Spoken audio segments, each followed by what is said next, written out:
আসলে তো প্রধানমন্ত্রী পদত্যাগ করেন নাই, আমরা তো এটা করেন। জানি। প্রধানমন্ত্রী ওপেনলি বলেছে, তারপরে রাষ্ট্রপতি নিজে বলেছে যে আমার সামনে তো কোনো পদত্যাগ পত্র দেওয়া হয়নি। সেটাই। একমাত্র প্রধানমন্ত্রী ফিজিক্যালি হাজির হয়ে পদত্যাগ পত্র দিবেন। আচ্ছা, এই যদি হয় ঘটনা, তাহলে একটা মিথ্যার উপরে ভর করে একটা অন্তর্বর্তীকালীন সরকার গঠিত হলো। শুধু কি প্রধানমন্ত্রী পদত্যাগ করেছেন এই মিথ্যা কথাটা বলেছে? সেটা হচ্ছে যে 8ই অগাস্ট 2024 সালে জি। যেই অন্তর্বর্তীকালীন সরকার বলে যেটিকে বলা হয়েছিল, সেটির বৈধতার একটা প্রশ্ন আসবে। আমি এটাও জানি যে এটি অলরেডি একটা বৈধতা হাইকোর্ট দিয়ে দিয়েছে, সুপ্রিম কোর্ট দিয়ে দিয়েছে, অ্যাপিলেট ডিভিশন বলেছে যে এই সরকার বৈধ। এবং এটাই খুব স্বাভাবিক, ওদের নিজেদের মধ্য থেকে প্রশ্নগুলো উঠিয়ে এটাকে একটা বৈধতা দিয়ে রেখেছে কোর্টে, ভবিষ্যতে যাতে একই ম্যাটার নিয়ে সেকেন্ড টাইম কোশ্চেন করা না যায়। কিন্তু এটা নিয়ে প্রশ্ন আসবে, এই প্রশ্ন আসবার অ্যাভিনিউ আসলে আছে, এমন না যে এটাকে আমরা সেকেন্ড টাইম কোশ্চেন করতে পারবো না, এটা লিগ্যালিটি নিয়ে। একদম। এই যে আমি আমার বক্তব্যের শুরুতে আপনাকে বললাম যে আমাদের সামনে একটা বড় ধরনের নজির রয়েছে, সেটা হচ্ছে 5th অ্যামেন্ডমেন্ট বাতিল কেস।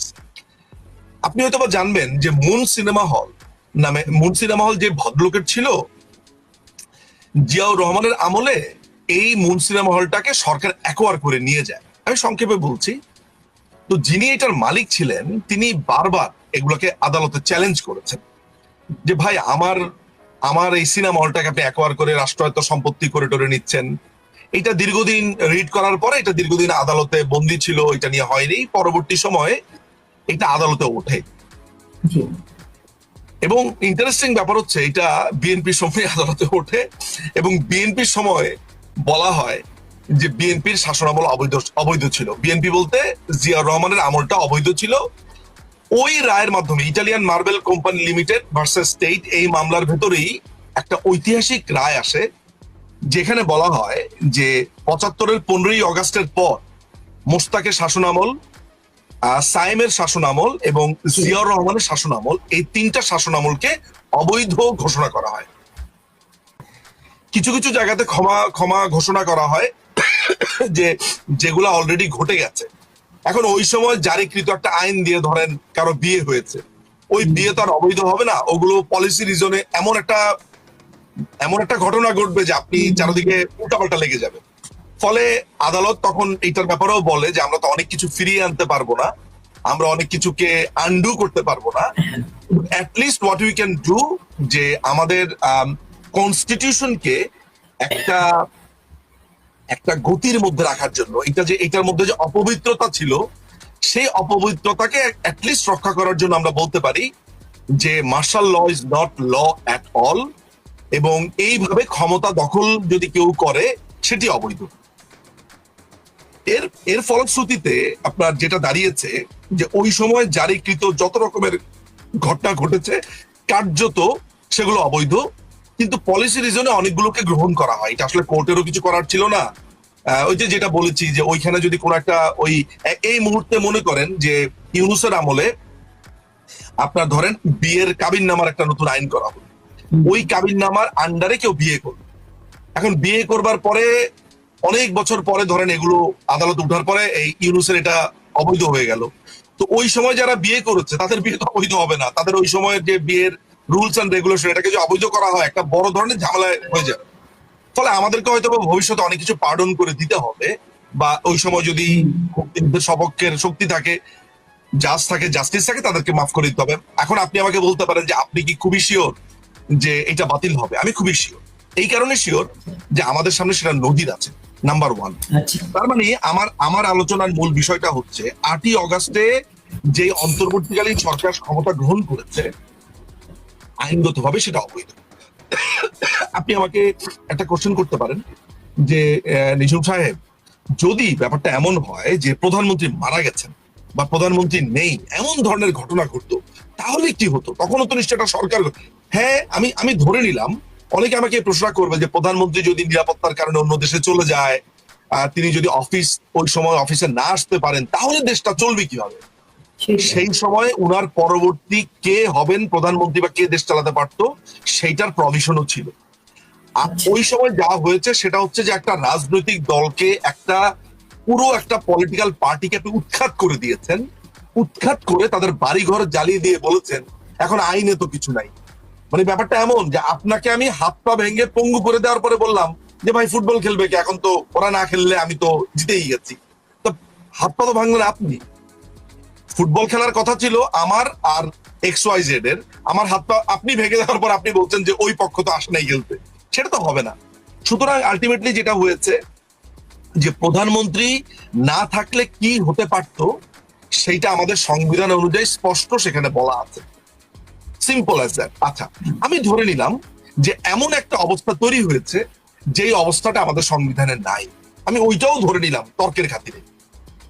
তাহলে আপনি কিসের অধীনে আশ্রয় নেবেন? আমাদের সংবিধানে 106 নম্বর অনুচ্ছেদ আছে, যেটা আপনার প্রোগ্রামে আমি অনেকবার বলেছি, আপনি ওইটার কিন্তু আপনি ওই 106 অনুচ্ছেদের অধীনে আশ্রয় নিতে গিয়ে আপনি মিথ্যাচার করেছেন। আপনি আপনার ভার্ডিক্টে বলেছেন যে যেহেতু প্রধানমন্ত্রী পদত্যাগ করেছেন, প্রধানমন্ত্রীর পদত্যাগ পত্রটা আসলে তো প্রধানমন্ত্রী পদত্যাগ করেন নাই, আমরা তো জানি। প্রধানমন্ত্রী ওপেনলি বলেছে, তারপরে রাষ্ট্রপতি নিজে বলেছে যে আমার সামনে তো কোনো পদত্যাগ পত্র দেওয়া হয়নি, একমাত্র প্রধানমন্ত্রী ফিজিক্যালি হাজির হয়ে পদত্যাগ পত্র দিবেন। আচ্ছা, এই যদি হয় ঘটনা, তাহলে একটা মিথ্যার উপরে ভর করে একটা অন্তর্বর্তীকালীন সরকার গঠিত হলো। শুধু কি প্রধানমন্ত্রী পদত্যাগ করেছেন এই মিথ্যা কথাটা বলেছে? তারা বলেছে যে একটা ফুল কোর্ট হিয়ারিং তারা করেছে, সেটাও মিথ্যা। সেইটাও মিথ্যা। আমরা পরবর্তী দেখলাম যে প্রধান বিচারপতি সহ আরেকজন গুরুত্বপূর্ণ বিচারপতি ছিল ক্যান্টনমেন্টে। আমি যদি তর্কের খাতিরে ধরে নেই যে ক্যান্টনমেন্টের মধ্যে বসে প্রধান বিচারপতি মোবাইল কোর্ট পরিচালনা করেছে, আমি যদি সেইটাও ধরে নেই, আমার সেই প্রসিডিংস এর প্রমাণ কোথায়? সেখানে বলা হয়েছে যে একটা ফুল কোর্ট হিয়ারিং হবে, আমার সেই হিয়ারিং এর ট্রান্সক্রিপ্ট গুলো কোথায়? সেখানে কি হয়েছে, কারা ছিল, অ্যাটর্নি জেনারেল নিয়োগ দিল কে? অ্যাটর্নি জেনারেল নিয়োগ দেওয়ার জন্য তো সরকার লাগবে, কারা নিয়োগ দিয়েছে অ্যাটর্নি জেনারেল নিয়োগ? কারণ এইটার জন্য তো অ্যাটর্নি জেনারেলের থাকতে হবে, ওই সময় অ্যাটর্নি জেনারেল কোথায়? তো আলটিমেটলি এই যে অন্তর্বর্তীকালীন সরকার, সেটি গঠিত হয়নি, সেটি একটা অবৈধ সরকার। এখন একজন অবৈধ সরকার যদি কোনো একটা নির্বাচন দেয়, নির্বাচন করে, তাহলে সেটাও অবৈধ। আমার কথা কিন্তু খুব বেশি জটিল না বোঝার জন্য। আমি নিশ্চিত যারা দর্শকরা আজকে দেখছেন তারা বুঝবে যে যেই সরকারের ফরমেশন অবৈধ, সেই সরকার পরবর্তী সময় যা নির্বাচন দিবে সব অবৈধ। জিয়াউর রহমান হ্যাঁ না ভোট দিয়েছে 1978 সালে, সেটা অবৈধ হয়েছে। জিয়াউর রহমান 1979 একটি ইলেকশন করেছে, সেটি অবৈধ হয়েছে। তো আলটিমেটলি একই পদ্ধতিতে এই যে ইলেকশনটা হলো, এখন আমি কিন্তু এর আগে একটা ভিডিওর মাধ্যমে বলেছি যে বিএনপির তো অনেক লয়ার আছে, এবং আমি তো মনে করি যে বিএনপির এমন এমন বাঘা বাঘা লয়ার আছে যাদের কাছে আমরা দুগ্ধপোষ্য। মানে বিএনপির কিন্তু সিনিয়র অনেক লয়ার আছে। দেখেন, লয়ের এরিনাতে আমরা লয়ারদেরকে অনেক শ্রদ্ধা করি, যারা ভালো ল জানে, irrespective of any parties or what ever. এই লয়ার্সরা, তাদের তো অ্যাটলিস্ট জানা উচিত ছিল যে বাংলাদেশে পঞ্চম সংশোধনী বাতিল হওয়ার মতো একটা অনেক বড় একটা মানে ল্যান্ডমার্ক মামলা আছে। আমি জানি না যে বিএনপি কেন, আমার ধারণা যে বিএনপি চেয়েছে যে কোনোভাবে ক্ষমতাতে যাওয়াটা একটা জরুরি বিষয় তাদের জন্য ছিল, বা তারা মনে করেছে যে 20 বছর আমরা ক্ষমতার বাইরে আছি, এখন যে কোনো মূল্যে যা বলবে এটা শুনে দৌড়বাড়ি, এরকমই হয়েছে আসলে ম্যাটারটা। তাহলে এই যে আমি আপনাকে বলছি যে এই যে বিএনপির এই ইলেকশন, এই যে ক্ষমতা দখল, কারণ সারা পৃথিবীর মানুষ যদি তারেক রহমানকে প্রধানমন্ত্রী বলে, আমি বলবো না, আমার কাছে মাননীয় প্রধানমন্ত্রী শেখ হাসিনা। এখন আপনি আমাকে যদি বলেন যে কিভাবে আপনার কাছে মাননীয় প্রধানমন্ত্রী শেখ হাসিনা, আমি বলবো সংবিধানকে আপনি রীতিমতো এটাকে আপনি কাটছাট করে শেষ করে ফেলেছেন। আপনি আমাকে একটা কথা বলেন তো, যে এই যে গণভোট দিয়েছে, এই গণভোটের প্রভিশন তো বাংলাদেশের সংবিধানে নেই। এটি পঞ্চদশ সংশোধনীর মাধ্যমে গণভোট বাতিল হয়ে গেছে। এই গণভোট দেওয়ার এখতিয়ার একমাত্র পার্লামেন্টের আছে, যেটা এখন বিএনপি বলছে। সেখানে বলেছে, একটা কথা মাথায় রাখবেন, আইনে বহুল ব্যবহৃত একটা বিষয় আছে, একটা কনসেপ্ট আছে, সেটি হচ্ছে basic structure of the constitution. ইন্ডিয়ার বিখ্যাত মামলা আছে, গোলকনাথ মামলা আছে, মিনার্ভা মিলস মামলা আছে, কাসাবান্দ ভারতী মামলা আছে। এই তিনটি মামলা এত ল্যান্ডমার্ক মামলা যে বাংলাদেশে এই মামলা নজির বহুবার ব্যবহৃত হয়েছে। পাকিস্তানে এই মামলা নজির হয়েছে, ইংল্যান্ডেও এই মামলা basic structure of the constitution আলোচনাতে আসে। এই মামলাগুলোতে মোটামুটি একটা ধারণা দিয়ে দেওয়া হয়েছে যে একটা কনস্টিটিউশনের বেসিক স্ট্রাকচারটা কি। এই মামলাগুলোর পথ ধরে বাংলাদেশের আদালত অষ্টম সংশোধনী মামলাতে, বিশেষ করে 16তম সংশোধনী যে মামলা, যেখানে সুরেন্দ্র কুমার সিনহার সাথে সরকারের এক ধরনের মানে বড় ধরনের কি বলবো এক ধরনের অযাচিত একটা ঘটনার জন্ম হয়।